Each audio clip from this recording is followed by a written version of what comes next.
let's put everything we've learned together and practice.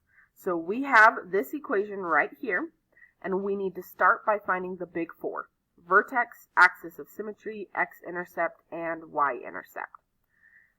Now, the first thing we need to know is this equation in vertex form or standard form. And we can see pretty quickly this is standard form, which means the things that will be easiest to find are my x-intercepts and the y-intercepts. That's what's easiest to find in standard form. Now, if you remember our y-intercept shortcut, y-intercept is where the x's are set to 0.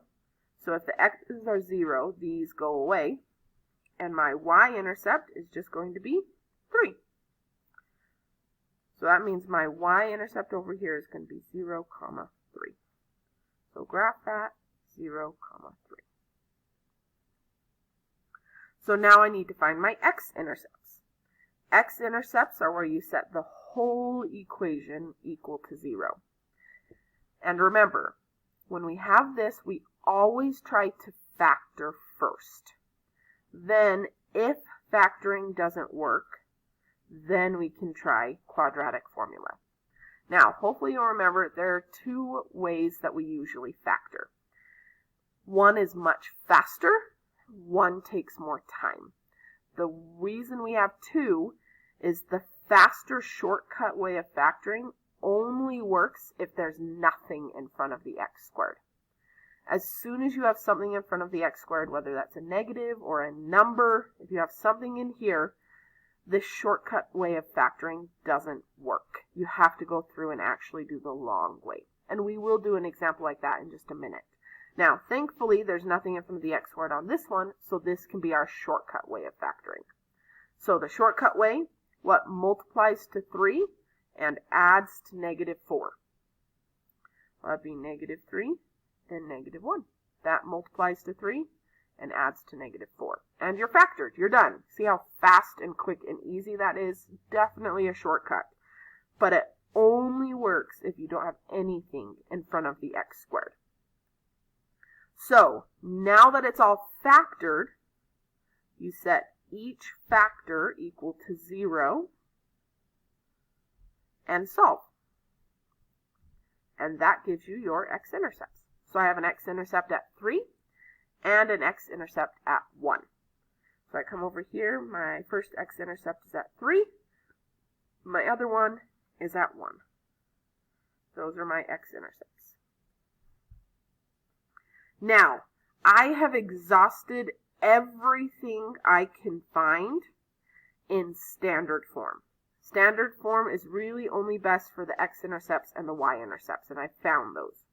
So what I've got to do next is convert my standard form into vertex form.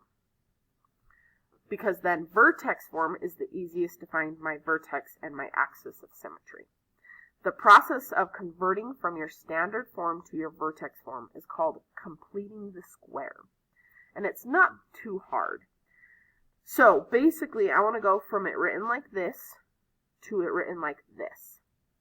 Your first step is always to take your middle number and divide it by 2. And that is the number that goes inside the parentheses. Now let me show you why we always divide that middle number by 2.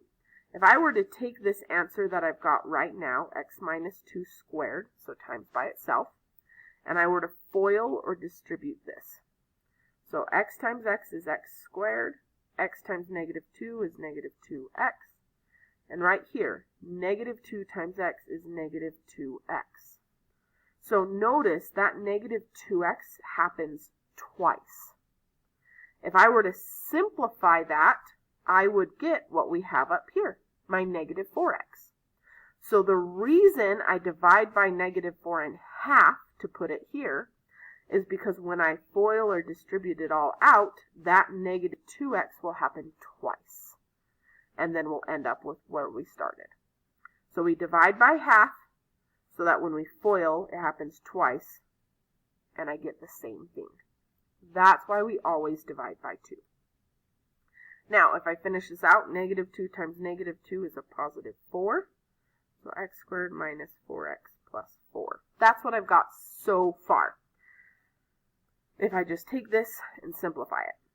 Now the last step for completing the square comes with this last number, this plus 4. This last number is a plus 4. But I don't want it to be a plus 4. I want it to be a plus 3. That's what I want. I want a plus 3. So what do I have to add or subtract to my 4 to get it to be 3? Well, I need to minus 1.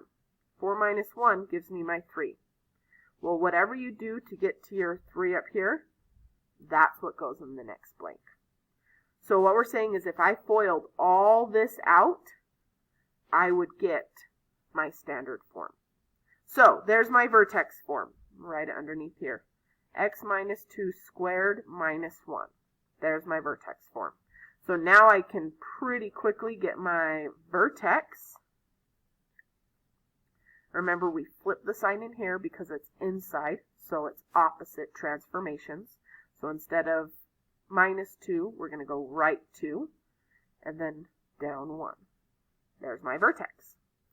And my axis of symmetry is always x equals the x value of my vertex. So let's graph those. My vertex was at 2, negative 1. My axis of symmetry is right there. And we know if this is symmetry, then I could also reflect this across there so that everything is symmetric. And there we go.